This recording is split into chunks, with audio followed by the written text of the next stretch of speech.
This is Things You Might Not Have Heard. I am Jacob Payne, and for you today, 8 news stories queued up from yesterday, vetted as conversation by you, covering information, politics, current events, and pop culture news. Now we have some Elon Musk going happening? Elon Musk happening today, along with Steve Bannon and some Tom Cruise, because conversational. You want to talk Tom Cruise? We're talking Tom Cruise. Plus, 5 other stories in the mix for this morning. We'll explain the full vetting process in just a bit, but right now, reminding you that the project's home online is this is a conversationproject.com. More information about what we do, all the offerings from the Conversation Project, and our email address online, of course, the conversation inbox at gmail.com. Comments, complaints, all those things sent there, and we'll address them as quickly as we can. Today happens to be Wednesday, the 12th of February, 2025. No particular order as these stories are doing. We used to have a full detailed batching of how the engagement went. We'll explain what we do engagement in a bit, but this is basically the narrative, the best way to tell the stories for today, I think, in best order. And we can complain about which stories didn't make the cut in a bit. And I start off with the story that makes the cut off the top of the bat, going to Elon Musk and Doge and Trump and Musk's kid, and a whole lot of crazy happening in the Oval Office yesterday. On another day of just signing executive orders and doing stuff, Elon Musk was in the house. He was here hanging out in Washington, D.C., had one of his kids. Kids was dressed up. He was wearing his, Occupy whatever t-shirts and his hat and looking cute and dapper. Well, one of them was. Like you're looking pretty frustrated, like your normal toddler would do when you have a busy thing going on. But what was the actual point of this? This meeting in the Oval Office that Trump was having with Elon Musk was essentially a big meeting about just status quo stuff. And since the press was there, the press was able to get some chit chat with Musk going back and forth. Musk was able to answer questions about his actual role in Deutsche, his actual role in the government, saying that, while people think there's no oversight, he actually is going to be transparent. So there's no real need for oversight, in words of that effect. Also, a lot of other things we'll get to in our teaser story that actually has a really intensive piece of what happened here. Now, there were some executive orders signed, what they were. We'll go deep into those as things go down the line. But the big thing here was that Musk had a first chance to actually talk to the press, talk to people, and be questioned. And some of those questions didn't quite satisfy the press. A question asked during the pre-Super Bowl interview with Donald Trump was on JD Vance's vice president, and in case of something going wrong, the second in command, second person in line to take over the job. But Trump was asked, did he see Vance as his successor in 2028? Since he's not running in 2028, wink, wink, nudge, nudge, is JD Vance the next guy in line? Now, many people have sort of tossed up who's going to be there. There's a lot of folks jockeying for position. They believe that the vice president candidate would be kind of in that slot, just like Kamala Harris was for Joe Biden. Of course, Donald Trump Jr. believes he's the next guy in line to follow the legacy of MAGA. And of course, you have a lot of great talk from his father on the son. Now, Brett Baier asked President Trump about JD Vance, his views on him as successor in 2028, basically the nominee specifically. The quote was, "No, but he's very capable. I think you have a lot of very capable people." He basically said it's too early and we're just now starting out. So maybe he can win his confidence or overtake all those other capable people.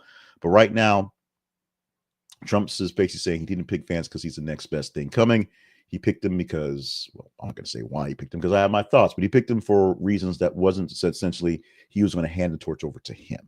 We'll see what happens going forward as we go forward. The torch for the heart of MAGA conservatives definitely been passed away from Steve Bannon, but he's doing okay. And he did okay with this one here. He actually pled guilty to something. Believe it or not, he went against the don't take the blame for anything. He pled guilty to his wall fraud case, but will avoid any jail time from this one. Happening yesterday, the former chief strategist under Donald Trump, pleaded guilty in Manhattan State Courts to charges of defrauding donors to the We Build the Wall fundraising campaign. That initiative raised over $15 million, was supposed to basically keep building the wall after Donald Trump was out of office. They took in donations. They did not put up any extra wall. Bannon basically spent it, literally on stuff. He pleaded guilty to one count of scheme to defraud in the first degree. He received a 3-year conditional discharge, allowing him to avoid prison time, providing that he remains law-abiding during this period. Your mileage may vary. He's also prohibited from engaging in charity fundraising or serving on any fiduciary campaign capacity in New York-based charitable organizations. Other states, why not? New York, no. In 2020, the federal prosecutors charged Bannon with three others with defrauding donors in the same scheme. President Trump was pardoned Bannon in 2021, shielding him from federal prosecution, but this is a state-level charge from the New York base of the charity. The other guys that were in the co-defendant, they actually, well, one at a time. Brian Kolfage, the co-founder of the campaign, pled guilty and to similar charges. He had prison sentence. Andrew Ballatano involved as well, prison. Timothy Shea, convicted in 2022 on related charges and had some charges. Bannon's plea gets him out of jail, but he's got to play nice for quite a while. We'll see how long play nice goes. Also, we know Bannon's gone to jail for other things really smaller, and it only seems to make his case even stronger. MSNBC legal analyst Danny Ceballos is actually playing the wise card right now, doing what you should be doing in cases. The reason why people say allegedly a whole lot when they're pretty sure they did a deal is because without a conviction, without some actual statement of fact, it's all alleged until someone says they admit or they find some evidence that shows that they are actually guilty. People find them guilty of the crime. It's all alleged. So lawyer Ceballos is telling the folks on Morning Joe, as he appeared yesterday, that discussions of what Donald Trump is doing, the president is doing, as a constitutional crisis is a bit premature until the crisis actually happens. You can be concerned, you can be worried, you can be highly annoyed, but people who are calling it, and this is being done by all news media, the upcoming constitutional crisis or the constitutional crisis that we're in, because we're not there. Until Donald Trump actually defies something, a law that is deemed constitutional, there's no crisis. It's not there.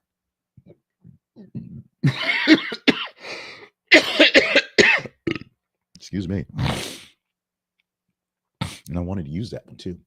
I wanted that to be on first take one too. So apologies for anybody listening on the audio version of this long form, but that's what's happening. So Ceballos is going further into what President Trump is issuing as numerous executive orders during his first term and continuing the pattern in his second term, which is basically writing things down and putting them out there, whether they make sense or not, whether they're passable or not, and is just going to actually be the executive and say, I'm going to do it, and let the judicial branches basically fight and go back and forth.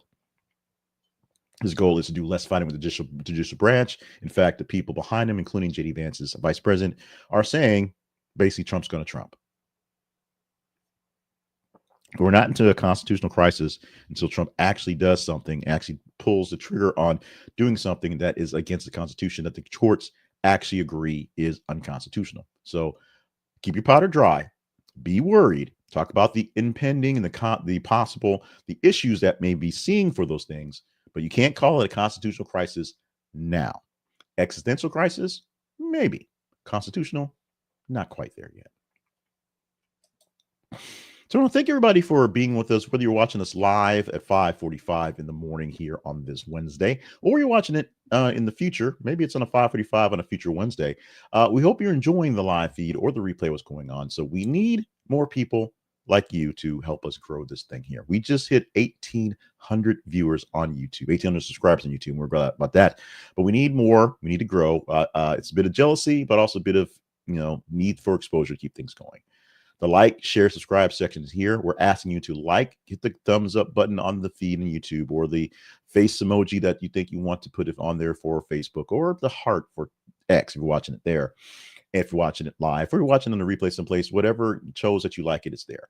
This will help in two ways. It will show that I am producing good stories, good headlines, and good commentary. So I'll keep doing more of this one here.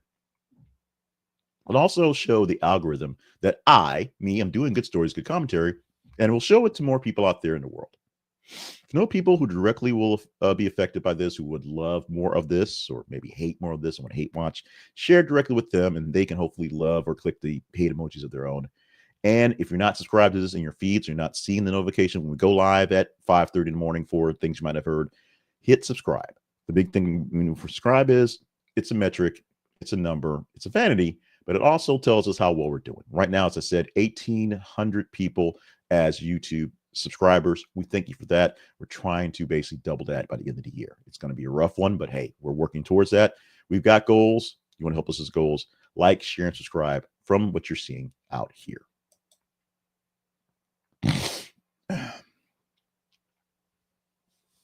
So we talked already about Elon Musk and the back and forth he had with reporters yesterday, talking about how his work as Doge is doing good. Let's talk about Elon Musk, the actual business person who's may or may not be getting any work done. Now, Musk has offered $97 billion to buy OpenAI, the AI that was run by his former friend and the guy he actually founded with Sam Altman. And Sam Altman basically said, no, thank you. Literally just play out like that. Now, the rift back and forth goes deep. As I said, Elon Musk and Sam Altman actually founded the companies, OpenAI, together. But Musk had a change of opinion as he didn't like the way the directions were going, plus the way things were moving towards being for profit. Essentially, Musk and Altman were going to must be for free going forward. And then Altman and the board said, hey, we can make some money off this stuff to help build it and be more safe. And Musk said no. He left, built his own AI with attached to X and Tesla and those things like that. I think it's called Tesla AI or something like that. XAI something. And then now decides he wants to buy out the other one.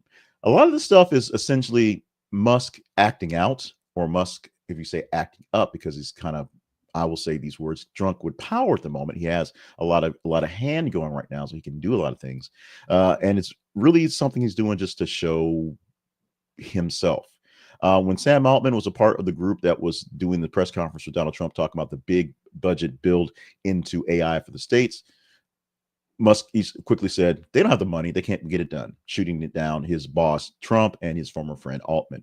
And now Musk is trying to buy out the other AI to build into his other AI and make a bigger AI. And Altman's like, we're good, we're fine. OpenAI AI is, and we're not good, we're not fine. We don't need Elon on their version of, which may be AI singularity. It may all just be a part of the matrix anyway. Big deals with big time billionaires just going back and forth and disagreeing on a level that only they can understand. But this is the world we live in. We also live in a world where you guys get your say, and we're talking about that specifically right now. Now, we'll explain more about the feeds and how the stories get into the feeds and how you guys engage in conversation in just a bit.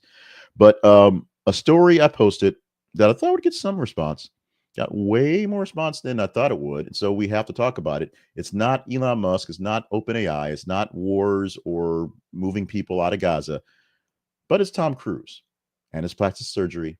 And it's not OF for a change. So let's do this. Plastic surgeons weigh in on Tom Cruise's Puffy-Cheeked Super Bowl appearance. During Super Bowl 59, Tom Cruise delivered a dramatic pre-recorded message to energize fans for the game between the Kansas City Chiefs and Philadelphia Eagles. Didn't matter. Chiefs blew them out. Kendrick Lamar was awesome. But it was a good show, and it was a good show from Tom Cruise. But after this appearance, viewers took to social media to express surprise at his altered facial experience, noticeably altered facial experience, calling it stretched, calling it puffy, calling it not quite Tom Cruise. Widespread speculation about maybe getting a little work done. So plastic surgeons weighed in, actually looking at the pictures and going back and forth. It's just obviously no one actually had a chance to take a look at him personally, but many came out saying that there were some maybe features that could have been adjusted. Things like his jawline appeared to be defined and full, maybe some fillers someplace, some excessive fillers can stretch the skin in places, leading to a more voluminous appearance. Some fat cells may have been transferred from one part of the body to his face to restore some volume. No one really knows because no one was there. Only Tom Cruise and his actual plastic surgeon will know. But people seeing online, because we are people, did the people thing. And that's what we got. Tom Cruise and plastic surgery. This is This is one of the top stories we had. More engaged stories going forward. We'll explain how engagement works in 2 stories. And you can tell me what stories you want to talk about. I get a chance to pick from a batch of those stories. This is one, when I saw the numbers on it, was not going to be missed. This is a story that's essentially 2 days old. Is it something that was posted early enough or was brought up early enough and has dragged itself around long enough so that it's still in contention? Numbers still good. We're talking about it now, mostly because we want to make sure we have updates on how Diddy's doing because it's an ongoing case. I think it goes to trial in a few months. We'll get to the notes in a second. But right now, this is a new lawsuit, which will take its time to matriculate down the line. This is from another John Doe, person who wants to be named anonymous, who also alleged he was drugged and assaulted. This one from 2022. Um, Lawsuit claims that Doe was drugged and raped after being invited to an exclusive party where Combs allegedly promised to help him secure a major record deal.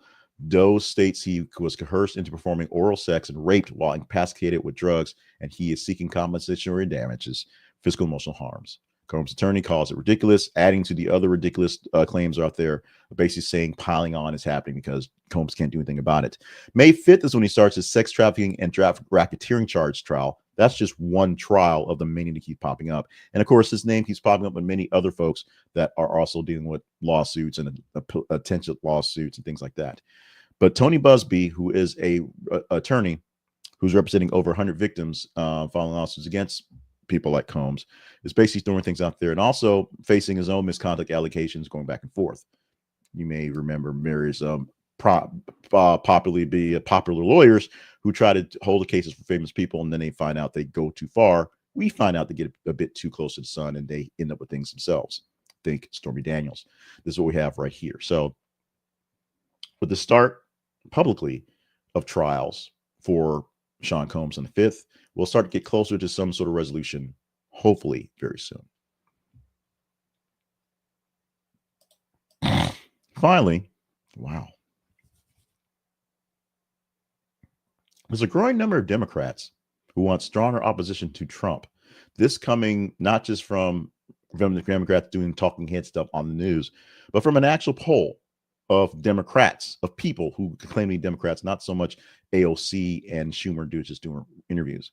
This recent CBS News poll indicates that an increasing number of Democrats desire stronger opposition to President Donald Trump from their congressional representatives.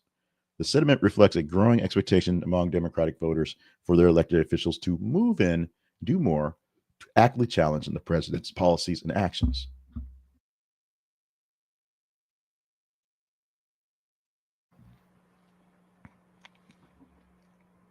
The poll reveals that President Trump has achieved one of the highest approval ratings of recent presidents at 53%, and this is right after the election.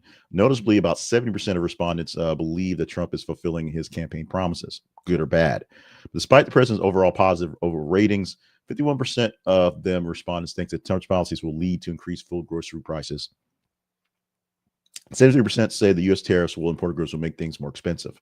So yeah, they like what he's doing, but they're pretty sure it's going to turn out bad from the long run. Go check out the link for the story. Check out the link for the full article and all of the details in the poll. It's a very interesting poll that isn't a one-sided deal. It's not just Democrats hate Donald Trump, so let's fight him. But it's a lot of things that are involved with what's going on. And you have to get the insight from the people or from the news gatherers getting people.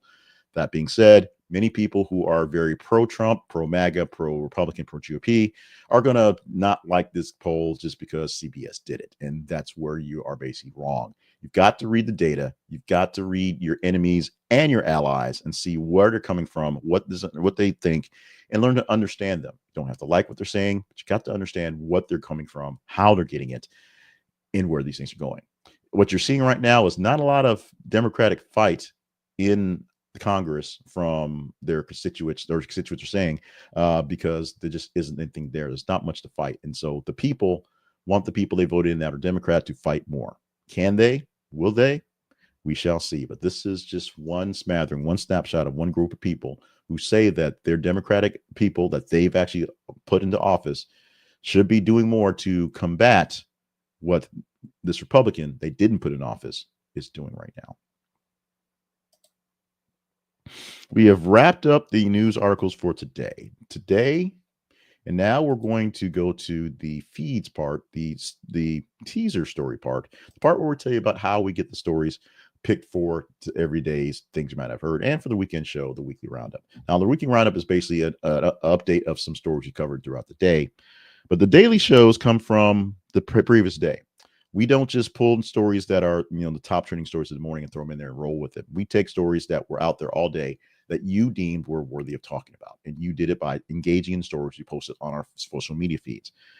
Those being on Facebook and X, facebook.com/This Is Conversation Project and x.com/th_conversation. Now, on those feeds, we gave you about 30 stories per out the time, about 30 hours worth of time every 50 minutes or so. And what we gave to you is a chance to engage them, like, love, hate, read, share, comment on the stories. And we put for them the top 15 stories, and then we pulled 8 of those stories in today's melee. So the stories we had there were 8 of the top 15 stories. If you didn't like the story we put out there or thought something else should have been there, email me at the conversation inbox at gmail.com, comment inside the video, and we'll discuss it offline, and we'll see if I should put more other things in there, should have chose something else. Sometimes I pick a story that I know will hit hard, and it doesn't hit at all.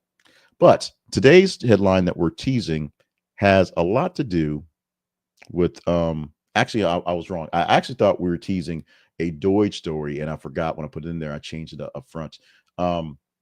This is actually a Trump story, an immigration story. An immigration czar is posting this one. And what to do when we fire all these IRS agents. They're looking to be deputized into Homeland Security to do immigration enforcement. Now, they're not supposedly going to be running around, knocking on doors, but you got all these guys doing all these knocking on doors. Somebody's going to do paperwork. Why not the IRS? Kristi Noem is going to be in charge of this if this happens. We can chat this up if you like to tomorrow. And it's simple. Go to our feeds on Facebook and X, facebook.com/This Is Conversation Project, x.com/th_conversation, and engage, as Picard would say. If you want to chat this one up, you like it, love it, hate it, share it. Any story that you're watching, seeing us put out there, the more engagement you give to it, the better chance you have to talk about it. Like I said, we'll take the top half of stories for today, being Wednesday, present to you 8 of those stories for tomorrow on Thursday. Now, yesterday, we teased right here, Rebecca Black celebrating the 14th anniversary of Friday. Yeah, nobody cared. That's why we put it out there. It was basically the only hit we had on this one. No one particularly cared. We'll see what happens. This one, people may care more for. So we'll see. We're going to wager that this one will be somewhere in the top 15. Whether it's as impactful as I think it will be, we'll have to find out. Now, sponsor for the day is the Chess Store. And the Chess Store is doing its own to show the love for Valentine's Day by having a sale, having a great deal on things for Valentine's Day. Get up to 25% off many items at the Chess Store by going there during this month of February. All month long, there are deals, and I would say steals, on chess accessories, chess games, chess sets, chess boards, chess pieces, anything chessy, chess. They have it. Wood sets, metal sets, plastic sets, travel sets, home sets, glass sets, replica sets. What you're looking for in chess is at the Chess Store. It's there. Just trust me on that one.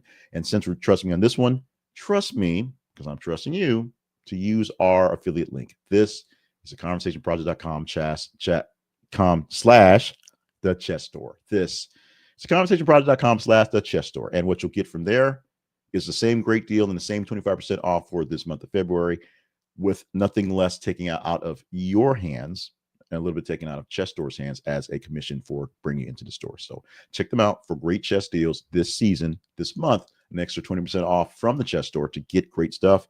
And we get a small commission for using this link. It's affiliate link, small commission, how it works. Help a brother out, help the news nerds out, buy from the Chess Store, and help us all get more and better informed. And of course, better at the game of chess. The Conversation Project lives online at this. It's conversationproject.com, where you can find more news and less straight commentary, if you will.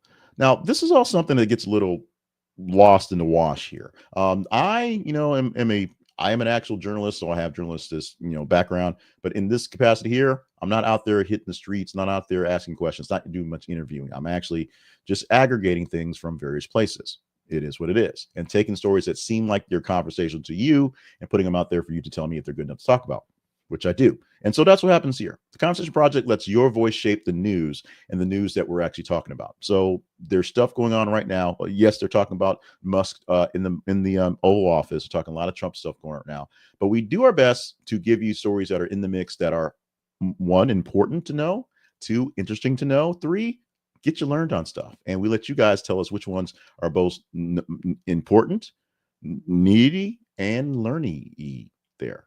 So yeah. So we give you a chance to go to the feeds and check this out. Now, if you want to go to our website, you can see past episodes. You can find links to more sponsors, links to our partnership page, and links to our origin story and how we got to be where we are. We appreciate all that from you. Also, check out our links of our partners. Again, I've said that twice because it's really important. I'm trying to grow the Conversation Project. So our best efforts to grow it, working towards that. See what you can see out there. Of course, most important things you can do is follow us in the feeds on Facebook and X, and email me with your comments so I know we're doing the right things. This is a community. These are things that we do together. So this is not a monologue. This is you telling me what to put into the dialogue, and we go there. Thoughtful, diverse discussions, sometimes diverse as well. But you reshape the news coverage. You shape the narratives, particularly with your voice at the Conversation Project. With that, my voice is done for this one. Your voice continues as the feeds are live. So check out the feeds, check out what stories we're putting out there for you to engage in. So please engage all day long. And the top stories in the engagement get a shot for being here for tomorrow. That's simple. Stay hydrated, stay limber, stay on task for the long times we have. Life and this journey is a marathon, not a sprint. So make sure you're prepared to make it to the finish line, not just burn all your energy in the first couple of miles. Love you. Mean it. Let's get out of here. Have a great Wednesday.